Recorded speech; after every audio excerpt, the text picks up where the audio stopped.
I said Jokic got offense on lock, but let me explain to you how your team can go from a good offensive team when you're on the floor to a bad offensive team when you're off the floor. Hero ball.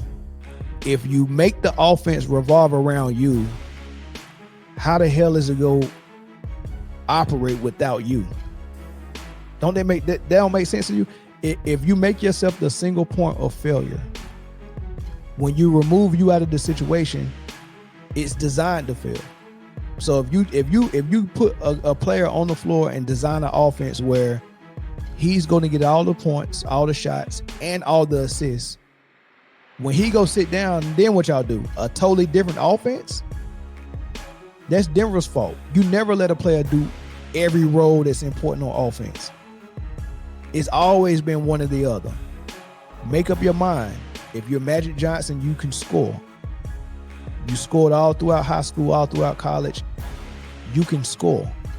But when you come to the league and you're the point guard, and you got a gift to pass the ball, and then you got a teammate in Kareem who ended up with the most points in NBA history, and then you got a James Worthy that can score, and you got a Byron Scott that can score, and you had another shooter, I forgot his name, that could score.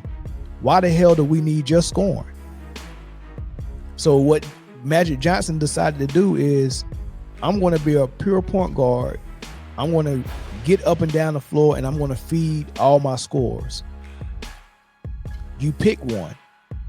Michael Jordan, when Phil showed up with the triangle offense, he said, Mike, I'm taking the ball out of your hand, because before that, Mike was trying to do hero ball. And Phil said, you're not going to play hero ball. I'm taking the ball out of your hands. And the triangle offense is really going to run itself, but I'll make Pippen a point forward. So you got Pippen, who was a point forward, and you got Michael saying, I'm going to be the guy that get the shots and take all the shots and score the points. Why do you want to be both? Look how dangerous the Bulls are. Michael Jordan is the scorer. Pippen is the facilitator. I got two guys doing two different things, or two guys doing separate things. So now you got to figure out how to stop Pippen and Jordan, instead of, oh man, it's only one guy that's doing everything. Everybody else is standing around waiting, and there's one guy's doing everything. You only got to figure out how to stop that one guy. Another triple double guy. This guy had a 56-point game tonight. Let me look at his stats, because I think he did get a triple double tonight. Let's see if he did.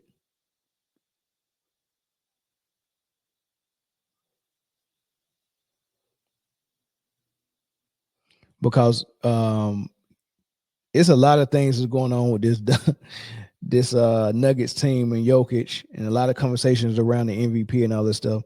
He almost got a triple double. He had 16 rebounds and 8 assists, 5 turnovers, 5 fouls, 0 blocks, 56 points, right? That's Jokic's stat line. There's a couple of people on Twitter and other social media accounts that really root for Denver and love Jokic, and they don't know Jokic is the best ever hype train, and he's the MVP every year hype train. And they've been criticizing his teammates all year, especially Jamal Murray. His teammates are not good. And I'm like, man, why do people act like they need the best teammates to have a good team? Like, he won a championship with these same teammates. He lost his bench. That's a huge thing. Like, his bench actually came in and kept things popping. Bruce Brown, Caldwell Pope he was kind of starting, but Bruce Brown off the bench, Jeff Green off the bench. They were huge for Denver. They lost both of them dudes, right? That takes a toll on your squad when you start losing pieces. I remember when Boston won, I thought they had such a good team with a core three of Ray Allen, Paul Pierce, and Garnett. But they won a championship, and Rondo was a starting point guard, but the backup point guard was Sam Cassell. And this is a guy with championship experience that he earned in Houston with Olajuwon and all these guys. Robert Horry, hit big shots in those playoffs as a youngster. So he's been around. So to see him come back and play so well as a backup with Boston and win, that was huge. But they also came off the bench with Posey, right? Posey was great defender, smart, high IQ basketball player, and then he hit big shots from three, and you know, he was good. Long 6'9" defender, James Posey was. They had him, they had Sam Cassell, they had PJ Brown coming off the bench. PJ Brown, tough guy, rebounder, defense. You know, that was good. So PJ Brown, James Posey, Sam Cassell were really three key bench players in that championship team. And so after the championship, Sam Cassell retired, PJ Brown retired, James Posey didn't get re-signed, and Boston never won another championship. So it's very important. Your bench is very important. You don't need all-stars all over your roster. The only reason why we believe that is because that's what LeBron taught us. Right. LeBron taught us that you just need a stack all-star. You got to have big names, all-stars, and all this. Like when you look at Michael Jordan,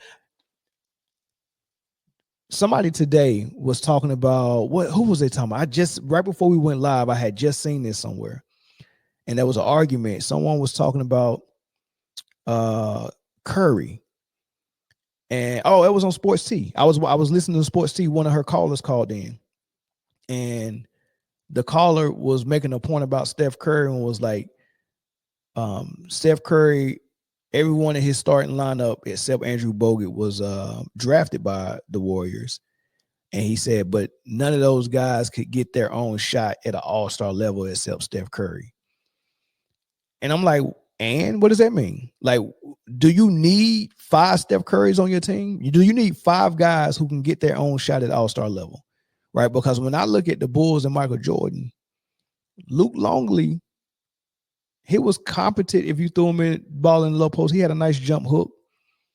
But other than that, what shot was Luke Longley going to create for himself? What shot was Rodman going to create for himself? Pippen? Maybe. I say Pippen, one. Ron Harper, ish. But for the most part, it was Mike.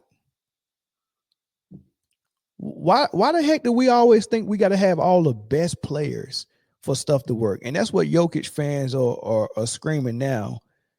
Jokic ain't got no help. That's a LeBron argument.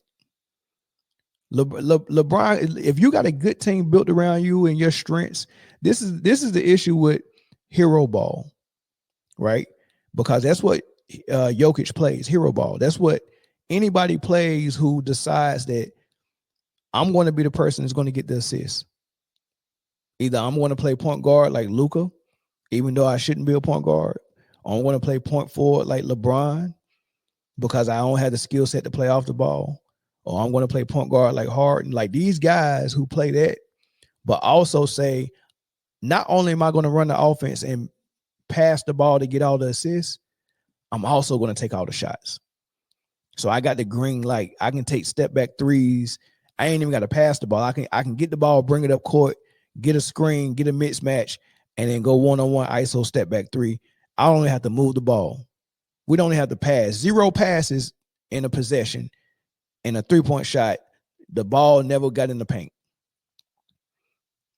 Oh, and oh, by the way, if y'all actually double them and I pass it, when I pass it, you better shoot it so I can get the assist. That's called hero ball. You're not running no offense. You're just playing hero ball.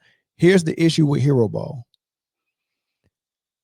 You don't need a hero unless someone needs to be saved. When Lois Lane falls off a building or when Lois Lane get kidnapped by somebody, then you need a hero. Superman needs to come save her. But if you don't have a horrible situation or a hostage situation or a situation where someone needs to be saved, you don't need a hero. So players that play hero ball need a lineup that needs to be saved. Because if you play hero ball and you got all-stars beside you, then you have no need to play hero ball. That makes sense. Like hero ball means I got to do everything myself because y'all can't do it. Right? So you got a decision to make. If you want to play hero ball, you better not get nobody that want the ball on your team. That makes sense. Like if you playing hard in hero ball, but you got Paul George and Kawhi on your team, they don't need heroes. That's why Harden wasn't playing hero ball when Paul George and Kawhi was there. But now that Kawhi is not there, he's hurt, and Paul George left in free agency. Now he don't have those two guys. Now he has to play hero ball. Now he's got to be a hero. All right, so I say all that to say this. Stop complaining that Jokic don't have help when the way he plays, you need a team of guys who can't. Like you need Aaron Gordon. Hey, Aaron Gordon don't have a bag for him to go get his own shot. So I'll just run the floor and let Jokic set me up for alley-oops and stuff like that. Caldwell Pope don't have a bag. I just catch and shoot. Right. Christian Braun, I ain't got no bag. I catch and shoot. Like when you surround yourself with those type of players, you do it purposely. Allen Iverson, if Allen Iverson go take 35 shots a game, you can't give him a co-star like Carmelo. That's why it didn't work in Denver. Carmelo Anthony takes 30 shots a game, and I don't need him to be my hero.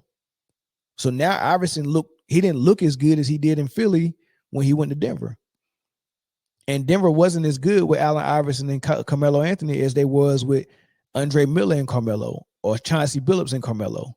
Like Andre Miller and Chauncey Billups was a better fit for Denver and Melo than Iverson was, because Iverson has a hero game type mentality and a hero basketball game. And if you play hero ball, you're going to need some duds around you, right? All right, YouTube user said that Nuggets fan, not complaining about no help. Team is playing subpar, which has multiple issues. Yeah, y'all let y'all bench go.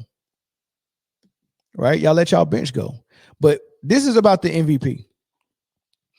So despite Jokic putting up these huge numbers, and these numbers he's putting up is actually better numbers than some of his MVP seasons. So some people are automatically putting him as the number one candidate for the MVP. But here's my thing. There's no way a player that's one game above 500 and in the 9th seed, right? Let this sink in. The Suns have won one game without Kevin Durant this year because his injuries. They've only won one game without Kevin, maybe two. They might be like 2-9 without Kevin Durant. He's missed double-digit games already, right? He's missed half the games. They played 22 games. He's probably missed 10 or 11 of them. And the Phoenix Suns only got wins in 2 of them. They are still a game better than the Denver Nuggets. And the Denver Nuggets, and we talk about how bad the Lakers are playing. And they on a losing streak. And they've won more games than Denver. Denver Nuggets is still only one game ahead, a half a game ahead of them. So the Suns aren't playing that good without Kevin Durant, and Kevin Durant hasn't been there half the time. And the Lakers are just not playing good at all. And Denver Nuggets is down there. And their best player ain't missed no game yet. So I'm trying to figure out how he's the MVP sitting in the 9th seed. I don't go below the number 4 seed for my MVPs. And when I look at the top 4 teams in the West, the Thunder, they have an MVP candidate, Shai Gilgeous-Alexander. They're number 1. The Mavericks moved up to number 2. I just now moved Luka back into my my mix at number 5 on my MVP ladder. The Grizzlies. Now Luka is going to be hard for him to stay at number 5 or move above that because he's missed games. I need to see him, go another stretch and continue to perform, and his team continue to win basketball games. And I think he can stay at that 5th spot. But if he's just playing offense and that's it, and he's not playing no defense, he won't move up from my 5th spot. He'll probably slide down if someone else emerges, but he won't move past 5 playing one half of the court, especially when the candidates above him are playing both sides. So I got Luka at 5. Then you got the Grizzlies. I don't have anybody from the Grizzlies as a candidate. And then you got the Rockets, who's playing very good, but I don't have anybody from the Rockets. So on the West, I got Shea and Luka, right? And then on the East, I got the Cavaliers, the best team in the league. I got Donovan Mitchell as my number one candidate for the MVP. My number one candidate, best record in the league. He's leading them in scoring, and he's performing. He went head to head against Boston, and he lost one and won one. The one they lost was a close game. He outperformed everyone in that game, but they lost because they got a slow start. But when they played Boston again, they beat Boston, and his fourth quarter was amazing. Then he goes after that and plays Denver, who's supposed to be another MVP candidate. According to Kia, he's the number one candidate. So he goes and faces the number one candidate and whoops them and performs well. So these head-to-head battles with the candidates, I look at those like marquee matchups. Winning those matchups helps you kind of, get a little bit of notoriety when it comes to my format on how I look at the MVP. I got Donovan Mitchell number one. This is the first week he's in my number one spot for MVP. But I got him one. I got SGA number two. I got Jason Tatum, who's the second best team in the East, 19-5. They lost tonight, though. Jason Tatum, I got him at number three. Now, my number one candidate doesn't play the defense that my number two and my number three candidate plays with SGA and Tatum. But the fact that his team has the best record in the league and he's beating them head to head, including Jokic, I can make that exception for that. Same thing with Luka not playing both sides, but if his team was the number one record in the league and he's outperforming all these other MVP candidates when they face head to head, I would have to bump him up, right? But for now, Mitchell's one, SGA is two, Tatum is three. Tatum was number two for me for a while. He just dropped. SGA is up there. I'm tired of seeing Boston drop these games. I need Tatum to be able to carry his team like he should, man. So Mitchell 1, SGA 2, Tatum 3, and this is surprising to y'all, right? Because the third best team in East is the Magic, and then the Knicks, and then the Hawks. Hawks is a fifth seed. I'm putting Trae Young in there. Man. Leading the league in assists. They on like a 4 or 5 game win streak right now. They surging. I like what I see. So there it is, man. But my 4 and 5s are not that important. My 1, 2, and 3 are the real. Those are the real candidates. 4 and 5, they really on the outside looking in. But SGA, Tatum, and Mitchell, they're the only ones that really got a case in my book with my criteria. Ain't nowhere in the world I'm putting a 9th seed, a team led by a player that's got them in the 9th seed. That's not an MVP. That is not an MVP. I'm sorry. But I can tell you what Jokic will win. And that is the Offensive Player of the Year award. The averaging a triple-double, yes. Give him the Offensive Player of the Year award. That award doesn't exist yet, but I'm making a case for the NBA to create the Offensive Player award so we can get the confusion out of the MVP award. Because MVP does not mean who puts up the best stats. That's not what that means. Value is relative to, something substantial, something that makes sense. It's got to be something that's substantial. And, so your value can't be just I put up stats. That's not value. Oh, I put up stats and I put up stats. No, that's not value. Value is I provide this, and it has to be linked to a end game, right? The end's supposed to justify the means, and the end's supposed to be team success. The end's supposed to be winning. If your team isn't successful, how can I take your value and say it's more valuable than the guy who is successful, right? If for my team to be successful, I need to play great defense and score 25 points, and that means that we go wins 75% of our games, that's success. But if you're telling me a guy that scores 35 points and plays zero defense is more valuable because 35 is more than 25, somebody got to help me understand that. Like, really, somebody got to help me understand that. And Greg, you might be right. There's a case for SGA to be the number one. I got him 2 right now behind Mitchell, but there's a case for him to be 1. There really is, man.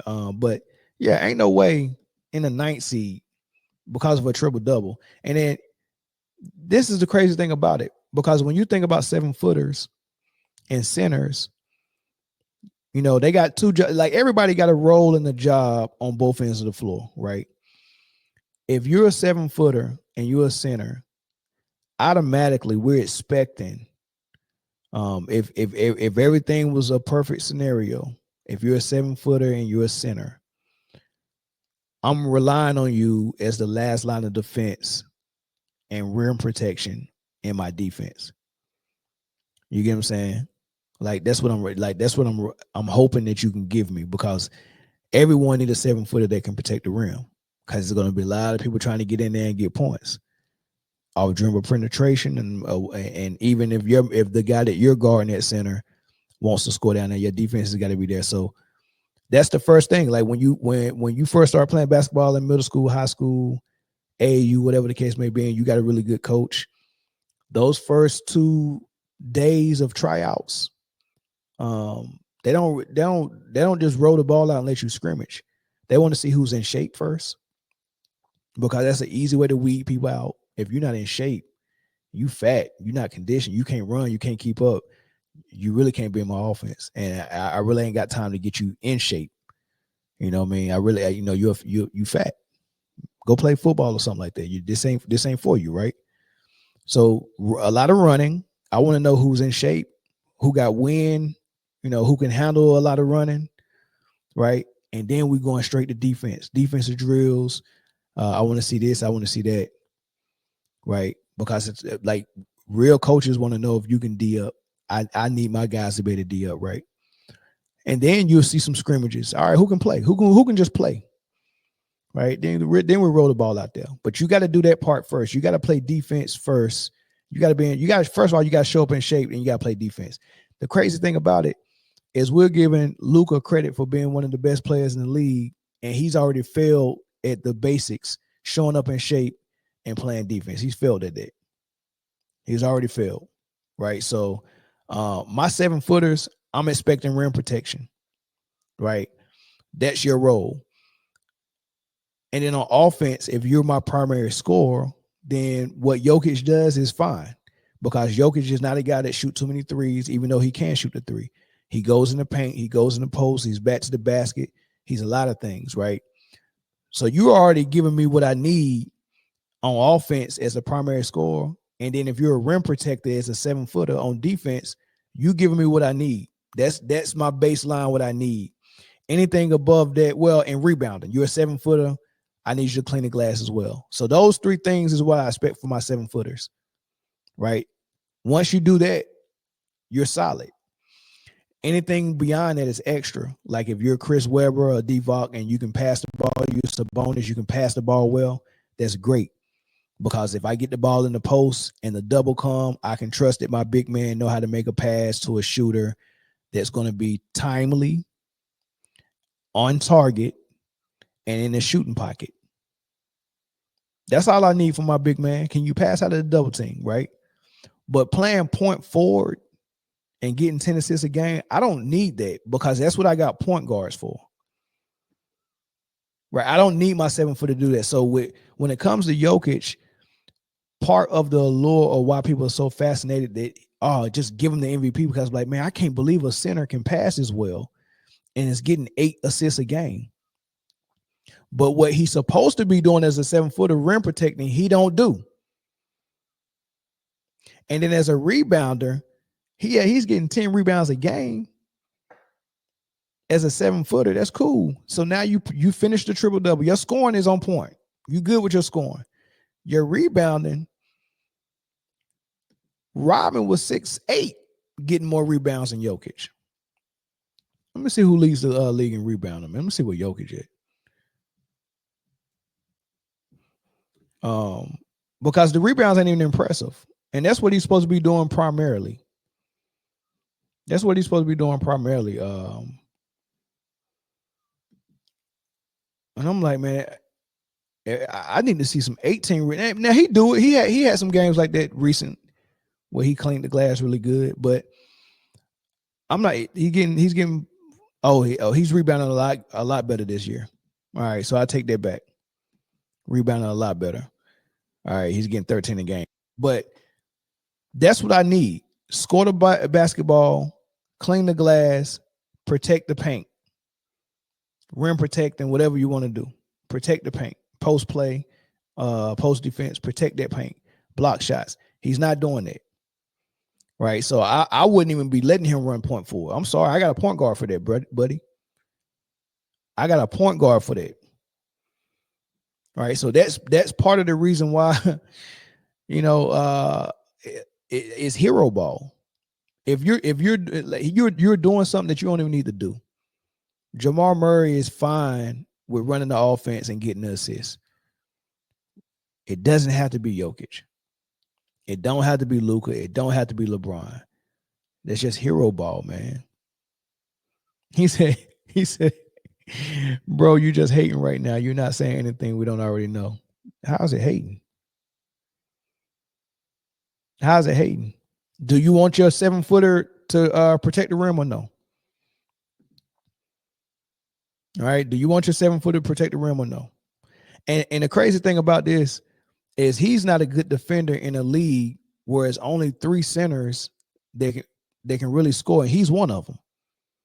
It's only Sengun and Embiid, and Embiid don't even count no more because I think his knees are so bad that we might never see the Embiid we seen at the beginning of the season last year. We might never see that Embiid no more. Right? So it's really only 2 centers that can score, and Jokic is one of them. So he ain't even got to, like, how you not a good defender in this league when you ain't even got to defend nobody like that? Right? So now Jamal Murray is, somebody was telling me that Jamal Murray was better than Kyrie Irving just last year. And a top 5 point guard in the league. And now he's supposed to be trash and washed now. Well, how good is Jokic if Murray was the one? Like, because I remember when Pippen back was bad, the Bulls still won a championship. I remember when Pippen missed half the season at the beginning, and the Bulls still had themselves in the playoff hunt with home court advantage. Right? So y'all got to stop rewarding. Like, come on, man. We can't reward losing. 11 and 10. You're 11 and 10 and you want an MVP? Kia really made this man the lead leader for MVP. He's number 1. He's number 1. He said Mel don't know ball when Jokic on the floor, they had the best offense in the NBA. With him off the floor, it's 30th. Defense is agree. But offense is just stop. I said Jokic got offense on lock. But let me explain to you how your team can go from a good offensive team when you're on the floor to a bad offensive team when you're off the floor. Hero ball. If you make the offense revolve around you, how the hell is it go operate without you? Don't they make that don't make sense to you? If you make yourself the single point of failure, when you remove you out of the situation, it's designed to fail. So if you put a player on the floor and design an offense where he's going to get all the points, all the shots, and all the assists, when he go sit down, then what y'all do? A totally different offense? That's Denver's fault. You never let a player do every role that's important on offense. It's always been one or the other.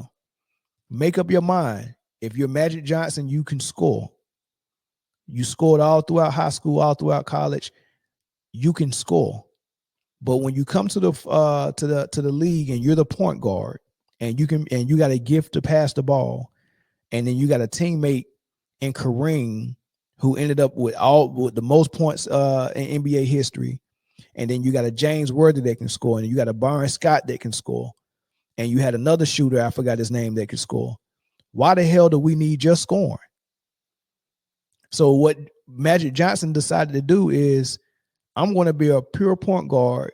I'm going to get up and down the floor, and I'm going to feed all my scores.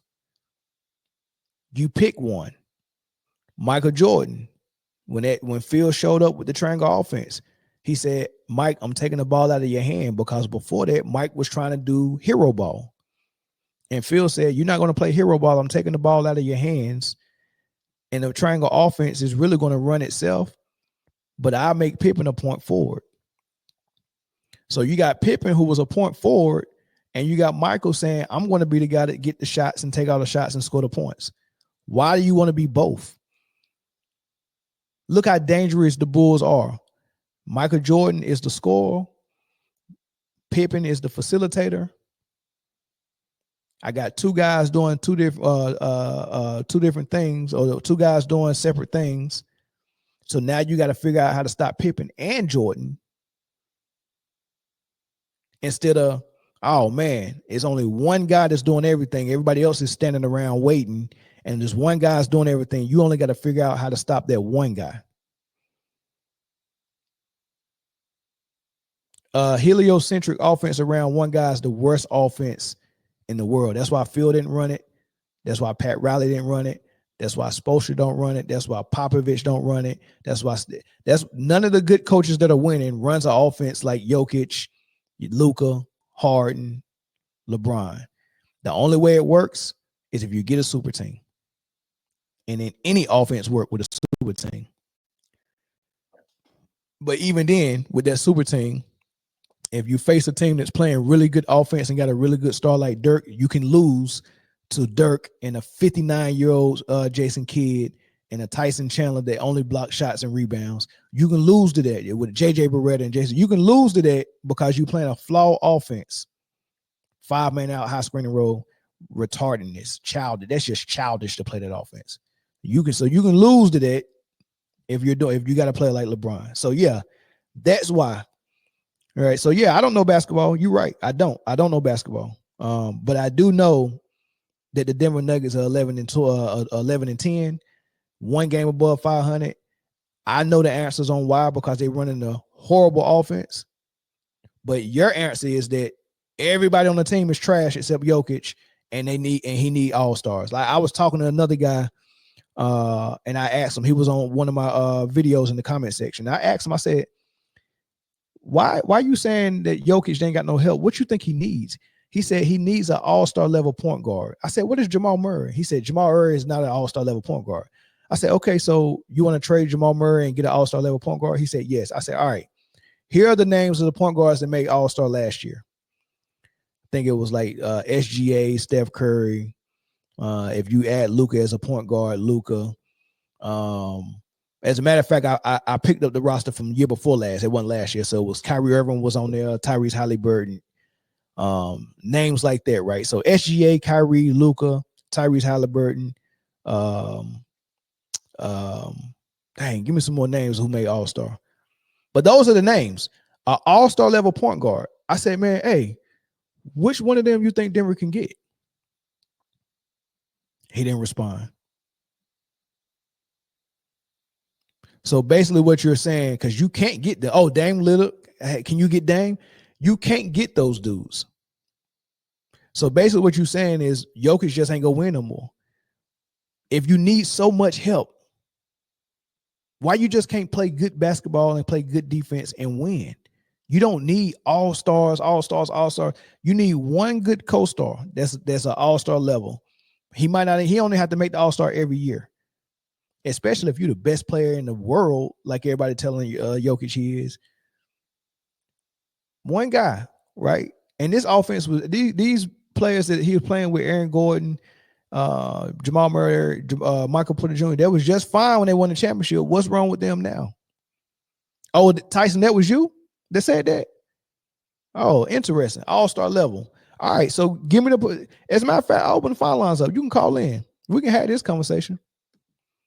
I'm glad that was you. I didn't know that was you that said that. Yeah, call in. Darren Fox, all this stuff. So you need the best. So you need, it was probably, let's say it was 6 point guards that made All-Star, maybe 7 or 8. Let's say it was 8 All-Star level point guards. Darren Fox, Ja Morant, even if they didn't make the All-Star, but All-Star level point guards. Ja Morant, Kyrie Irving, Luka, SGA, Darren Fox, Dame Lillard, maybe even Drew Holiday. You can throw him in. Tyrese Halliburton, Trae Young, names like that. How you go get one of them dudes? Who's giving away an all-star level point guard? And you have one of those already. Jamal Murray is on that level. He's better than Tyrese Halliburton. Jamal Murray is a really good basketball player. I mean, I'm hearing names Bronson. I see LaMelo Ball. Like, seriously, that's what Jokic needs. And let me ask you this. The better the player that gets in Denver around Jokic, the less that is necessary for him to play hero ball. So either one or two things is going to happen. You get this LaMelo Ball. What do you think LaMelo Ball will do in that offense? Do you think he wants the ball? Like, Jokic is a good passer from center. But if you got LaMelo Ball is a way better passer than Jokic.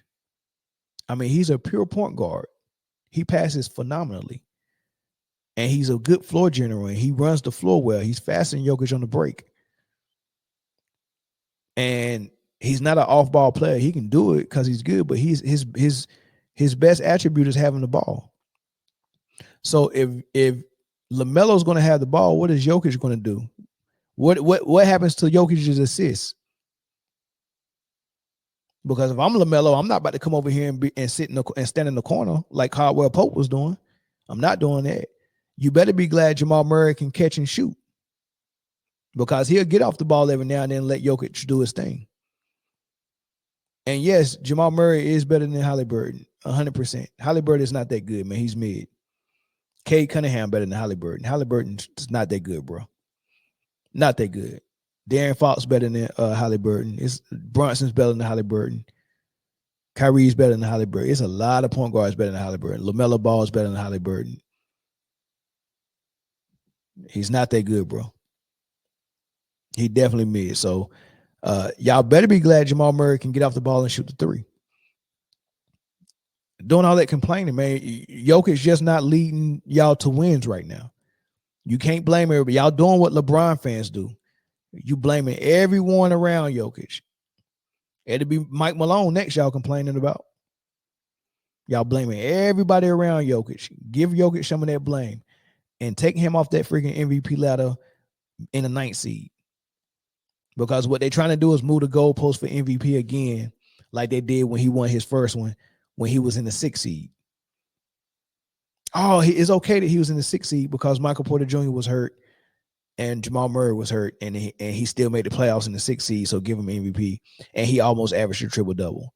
He was playing even worse defense then, and the defense was causing them ball games. And it was in the 6th seed. But just because he was a center who averaged 8 assists, they gave him the MVP. So they moved the goalpost for him when he was in the 6th seed. And then his second MVP, who was a number 1 seed, he earned that MVP. Then his second, then did he get a? I think I guess Embiid got the next one, and then he got it again last year. So he's got 3. I think he only earned 1. He earned 1. He didn't earn that first one.